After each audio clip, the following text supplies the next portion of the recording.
मोहित, मुझे नहीं लगता अब मैं ज्यादा समय तक जिंदा रहूंगी। मैं तुम तीनों से बस यही कहना चाहती हूँ कि पूर्वी तुम तीनों भाइयों की इकलौती बहन है। मेरे जाने के बाद उसका ध्यान रखना, तुम उसे खूब पढ़ाना। तुम्हारे पिताजी का भी यही सपना था।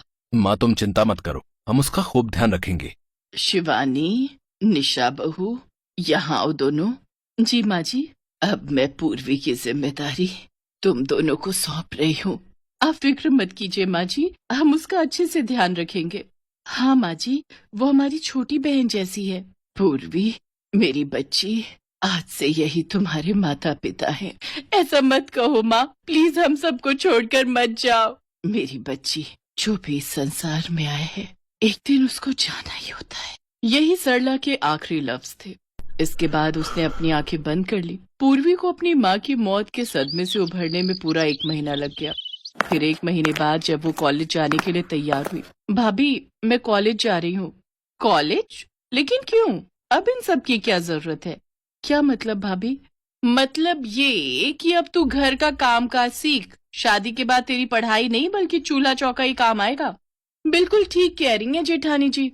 18 तुझे पूरे हो गए, अब 2-3 साल में तेरे भाई तेरी शादी कर देंगे, तो अभी से काम सीखेगी, तभी तो तब तक अच्छे से कर पाएगी ससुराल जाकर। लेकिन भाभी, मैं आगे पढ़ना चाहती हूँ। मेरा सपना है कि मैं आगे बहुत पढूं और फिर अच्छी सी नौकरी करूं। हाँ, ताकि लोग हमें ताने दे कि माँ बाप के गुजरने के बाद भाभीयों ने बेचारी को पैसे कमाने भेज दिया। हाँ, तुम क्या समाज में हमारी नाक कटवाना चाहती हो?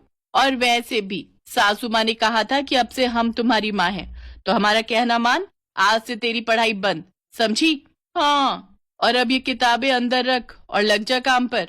युवराज भैया, आप ही कुछ कहिए ना भाभीयों से। भाभी अगर वो पढ़ना चाहती है तो उसे पढ़ने दीजिए ना। तू चुप कर युवराज, तुझे भी तो कॉलेज पढ़ने ही भेजा था ना हमने। लेकिन तूने वहां जाकर क्या किया? उस सोनम से इश्क लड़ा बैठा और अब उससे शादी करने वाला है। हाँ हाँ, अगर इसने भी ऐसा किया तो फिर हम तो कहीं मुंह दिखाने लायक नहीं रहेंगे। लेकिन भाभी, मैं ऐसा कुछ भी नहीं करूंगी।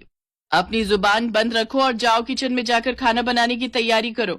इसके बाद से पूर्वी की दोनों भाभियां उससे सारा दिन घर का काम करवाती थी और खुद आराम करती थी। उन्हें तो मानो मुफ्त की नौकरानी मिल गई थी। लेकिन फिर पूर्वी ने सोचा कि अगर वो अपने बड़े भाइयों से इस बारे में बात करे तो हो सकता है कि वो उसकी बात मान जाए। भैया, मैं आपसे कुछ बात करना चाहती हूँ। हाँ बोलना पूर्वी, तुझे क्या चाहिए?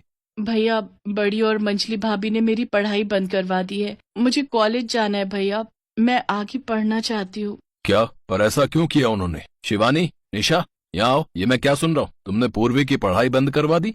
ये तो हमने इस घर की भलाई के लिए किया है। लेकिन वो कैसे? देखो जी, हम नहीं चाहती कि जो युवराज ने किया वही काम पूर्वी भी करे। अगर कहीं मुंह काला कराई तो फिर हम तो समाज में किसी को अपना मुंह दिखाने लायक नहीं रहेंगे। हाँ, और यही उम्र तो होती है फिसलने की। कहीं ऊंच नीच हो गई तो लोग तो यही कहेंगे कि बिना माँ बाप की लड़की को भाई भाभी संभाल नहीं पाए। बात तो तुम दोनों की सही है, मैं भी तुम दोनों की बातों से सहमत हूँ। ये आप लोग क्या कह रहे हैं भैया? बिल्कुल सही कह रहे हैं। तू तो लड़का था इसलिए किसी ने कुछ नहीं कहा, लेकिन ये लड़की है, कुछ ऐसा वैसा हुआ तो सब हमें ही ताने देंगे। अब से तो घर का काम सीखेगी अपनी भाभीयों से, ठीक है? और यही हमारा आखिरी फैसला है। दोनों भाभीयों ने अपनी बातों में अपने पतियों को भी फंसा लिया। अब तो जैसे उनके मन का कहा हो गया था।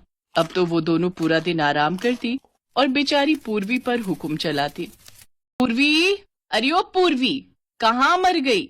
जी भाभी, तुझे कहा था ना आज सबके लिए आलू के पराठे बना देना। भाभी, आज मेरी तबीयत कुछ ठीक नहीं लग रही, आज आप ही बना लीजिए ना। हाँ, तुझे शर्म नहीं आती अपनी बड़ी भाभीयों को कह रही है खाना बनाने को? तो आजकल आप दोनों करती भी क्या है? सारा काम तो मैं ही करती हूँ। जुबान तो देखो कैसे कैंची की तरह चल रही है, हमसे जुबान लड़ा रही है। अभी तो तेरा कॉलेज जाना बंद करवाया है, अगर ज्यादा बकबक की ना तो घर से निकलना भी बंद करवा देंगी, समझी? बड़ी आई, चल अब जल्दी से काम पर लग जा। जी भाभी। अपने 3 भाइयों की इकलौती बहन और अपने माँ बाप की लाडली पूर्वी ने ना जाने अपनी पढ़ाई को लेकर कितने ही सपने संजोए थे। लेकिन आज वो किताबें उसके कमरे के कोने में पड़ी रहती थी, जिन्हें देख देख पूर्वी बस रोती रहती है। कुछ दिनों बाद तीसरी यानी सबसे छोटी बहू रश्मि ब्याह कर घर में आती है। शादी के अगले दिन जब रश्मि किचन में जाती है तो वो देखती है कि पूर्वी खाना बना रही है। तब वो उससे पूछती है, अरे पूर्वी, तुम इतनी सुबह सुबह यहाँ क्या कर रही हो? भाभी, मैं तो जल्दी उठकर सबके लिए खाना बनाती हूँ, फिर तीनों भाइयों का नाश्ता भी तो पैक करना होता है ना। और तुम्हारा कॉलेज? वो तो हमने इसका कब का छुड़वा दिया, ताकि ये भी तुम्हारी तरह कोई गुल ना खिला ले। लेकिन अगर ये पढ़ेगी लिखेगी, अपने पैरों पर खड़ी होगी तो क्या बुराई है इसमें? आज मैं भी इंडिपेंडेंट हूँ, अपने पैरों पर स्टैंड हूँ, तो क्या बुरा हुआ इसमें? हमने जो भी किया है इसकी भलाई के लिए ही किया है। इतना कहकर दोनों भाभियां वहां से चली जाती हैं। लेकिन रश्मि ने भी फैसला कर लिया था कि वो पूर्वी की पढ़ाई शुरू करवा कर ही रहेगी। एक रोज ऐसे ही, मोहित भैया, मैंने सुना है आपकी बेटी श्रुति हॉस्टल में पढ़ाई कर रही है। हाँ, हमने ही उसे भेजा है। बहुत अच्छा हॉस्टल है, अच्छी पढ़ाई होती है वहाँ। अच्छा, लेकिन आपकी नजरों से दूर उसने कहीं कोई कांड कर दिया तो? मैं तो कहती हूँ उसकी पढ़ाई बंद करवा दीजिए और उसे यहाँ बुला लीजिए। पूर्वी के साथ वो भी चूल्हा चौका संभालेगी। मेरी बेटी अभी छोटी है, वो 11वीं में पढ़ती है, भला वो क्यों चूल्हा चौका करे? मैं तो चाहती हूँ वो पढ़ लिख कर कुछ बने। यही सोच आपने पूर्वी के लिए क्यों नहीं रखी? क्योंकि वो आपकी बेटी नहीं है इसलिए? आप श्रुति के माँ बाप हैं, इसी तरह पूर्वी के माता पिता ने भी तो उसके लिए सपने देखे होंगे ना। आप लोगों ने उसके सपनों की परवाह किए बिना उसको रसोई में धकेल दिया। रश्मि की बातें सुनकर सबका सर शर्म से नीचे झुक गया। उन सबको अपनी गलती का एहसास हुआ। पूर्वी की दोनों भाभियों ने उससे माफी मांगी। हमें माफ कर दो पूर्वी, आज जब बात मेरी बेटी की पढ़ाई पर आई तब मुझे एहसास हुआ कि हमने तुम्हारे साथ गलत किया। अब से तुम अपने सारे सपने पूरे करना और खूब ऊंची उड़ान भरना। हाँ पूर्वी, और इसमें हम सब तुम्हारे साथ हैं। बिल्कुल सही, अब जो तुम चाहोगी वही होगा। थैंक यू रश्मि भाभी, मैं चाहती हूँ कि मैं भी आपकी तरह बनूं, अपना करियर और घर दोनों अच्छे से संभालूं। इसके बाद पूर्वी रश्मि के गले लग जाती है और अगले दिन ही वो कॉलेज जाना शुरू कर देती है।